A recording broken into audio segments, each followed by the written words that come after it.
Assalamualaikum warahmatullahi wabarakatuh. Izin memperkenalkan diri, nama saya Mita Asriya Khadijah, NPM 2011-4014 dari Program Studi Pendidikan Olahraga tahun 2020.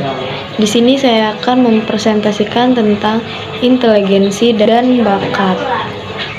Yang pertama ada pengertian inteligensi. Inteligensi berasal dari bahasa Latin yaitu intelligentiae yang berarti kekuatan akal manusia. Inteligensi berarti kecerdasan. Inteligensi adalah kemampuan untuk memperoleh berbagai informasi abstrak, menalar, serta bertindak secara efisien dan efektif. Inteligensi juga bisa diartikan sebagai kemampuan untuk menyelesaikan masalah atau produk yang dinilai di dalam satu atau lebih latar budaya. Menurut Davin Weschert, inteligensi adalah kemampuan untuk bertindak secara terarah, berpikir secara rasional, dan menghadapi lingkungannya secara efektif. Secara garis besar dapat disimpulkan bahwa inteligensi adalah suatu kemampuan mental yang melibatkan proses berpikir secara rasional. Menurut William Strand, inteligensi merupakan kapasitas atau kecakapan umum pada individu yang secara standar untuk menyesuaikan pikirannya pada situasi yang dihadapi. Meskipun demikian, dari sekian definisi tentang inteligensi yang dirumuskan oleh para ahli, secara umum dapat dimasukkan ke dalam salah satu dari 3 klasifikasi berikut.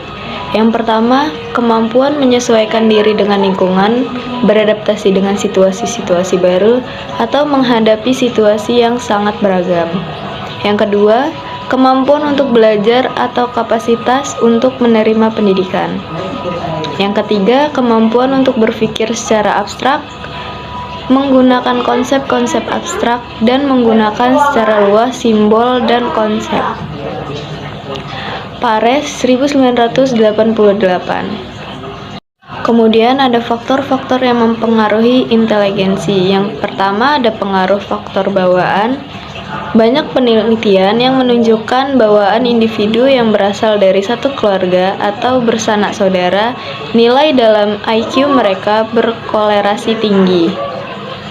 Yang kedua, pengaruh faktor lingkungan. Perkembangan anak sangat dipengaruhi oleh gizi yang dikonsumsi. Oleh karena itu, ada hubungan antara pemberian makan bergizi dengan inteligensi seseorang. Yang ketiga, ada stabilitas inteligensi dan IQ. Inteligensi bukanlah IQ. Inteligensi merupakan salah satu konsep umum tentang kemampuan individu, sedangkan IQ hanya hasil dari suatu tes inteligensi itu. Yang keempat, ada pengaruh faktor kematangan.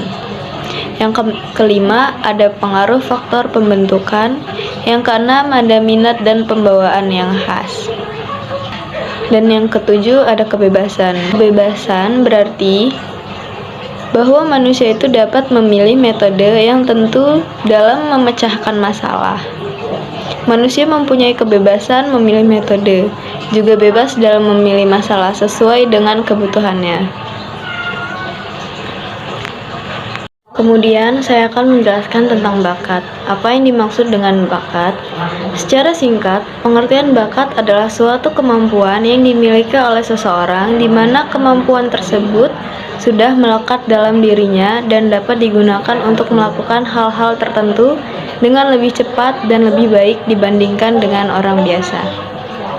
Pendapat lain mengatakan pengertian bakat adalah kemampuan yang ada di dalam diri seseorang sejak lahir, di mana kemampuan tersebut dapat digunakan untuk mempelajari sesuatu dengan cepat dan dengan hasil yang baik. Setiap orang memiliki bakat yang berbeda-beda dan bentuknya yang sangat beragam. Misalnya, bakat musik, menari, melukis, menyanyi, dan lain sebagainya. Dalam hal ini, bakat juga dipengaruhi oleh beberapa faktor.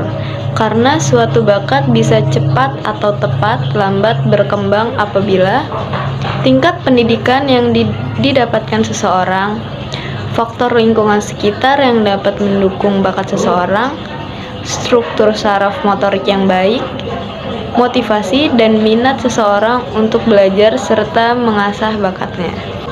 Jenis-jenis bakat secara umum, bakat dapat dibedakan menjadi dua jenis, yaitu ada bakat umum dan bakat khusus. Bakat umum adalah kemampuan berupa potensi dasar di dalam diri seseorang yang sifatnya umum. Dan bakat khusus adalah suatu kemampuan atau potensi khusus yang dimiliki oleh seseorang. Sekian penjelasan materi dari saya. Apabila ada salah kata, saya mohon maaf. Kepada Allah saya mohon ampun. Wabillahi taufiq wal hidayah. Wassalamualaikum warahmatullahi wabarakatuh. Sekian, terima kasih.